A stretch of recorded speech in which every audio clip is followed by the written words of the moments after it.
Hello guys! Tara, let's cook bistek na baka. So ayan, hinugasan ko ng mabuti ang karne. Siyempre, alam naman natin na kapag baka ay talagang matagal tong palambutin. Lalo na kapag isinalang natin to sa mga ordinaryong kaldero. Baka kabibili lang ng gasol mo, ubos na. Liman sa uling, nakakaisang sakong uling ka na, di pa rin lumalambot.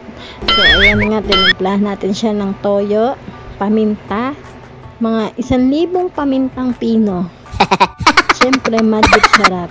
Kaya kung meron naman pressure cooker, siyempre, mas mapapadali ang pagpapakulo ninyo. Papakuluan lang natin to dito ng 1 hour. So ayan, halu-haluin natin ang baka hanggang sa mahilo. So, yun pala, ngayon pala natin mailalagay ang magic sarap. Siyempre, masyado tayong advance mag-isip. Excited tayo sa magic sarap. So, ayan na nga, nilagay na nga natin. And then, halo-halo na naman. So, ayan, tinakpan na nga natin ang pressure cooker at isasalang na natin siya sa gasol. Make sure na mahigpit ang pagkakayakap niya sa jowa niya at baka kayo iwanan niya. Charat! Siyempre, kailangan higpitan natin at saktong-sakto ang pagkakasara nyo sa ating pressure cooker. So, ayan na. Isasalang na natin siya. Buksan ang gasol. At syempre, aantayin lang natin yung pumito. So, pagka tumunog na yan, doon na tayo magsisimulang mag-oras. So, habang pinapakuluan ko yan, syempre, eto, naghihiwa naman tayo ng mga isasahog natin dyan. At syempre, dahil tayo mahilig sa sibuyas, lagyan natin yan ng mga 2 kilong sibuyas para mas masarap ang ating bistek. Syempre, sibuyas pa lang ulam na, diba? Syempre, di mawawala ang kalamansi. Kalamansi, sing-asim ng pagbumuka ko.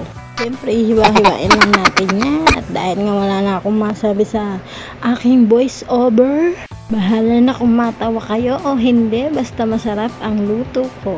Ciao!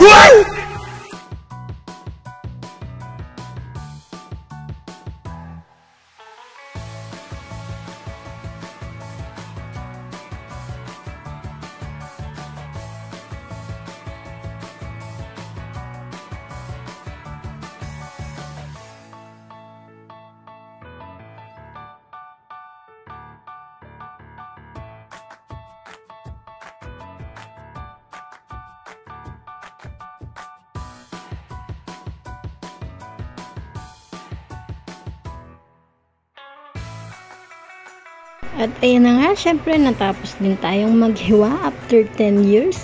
At ito na nga, pumipito na ang ating pressure cooker. So ayan, umpisahan na natin siyang orasan ng 1 oras. Syempre after 1 hour, tignan natin kung malambot na. Pag hindi pa rin malambot, pakuluan ulit.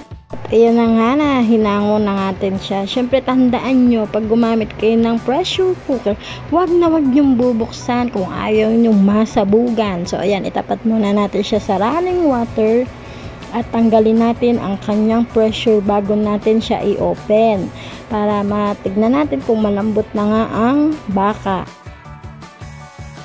At ito na nga guys, oh wow, sobrang lambot, diba? Sakto lang siya.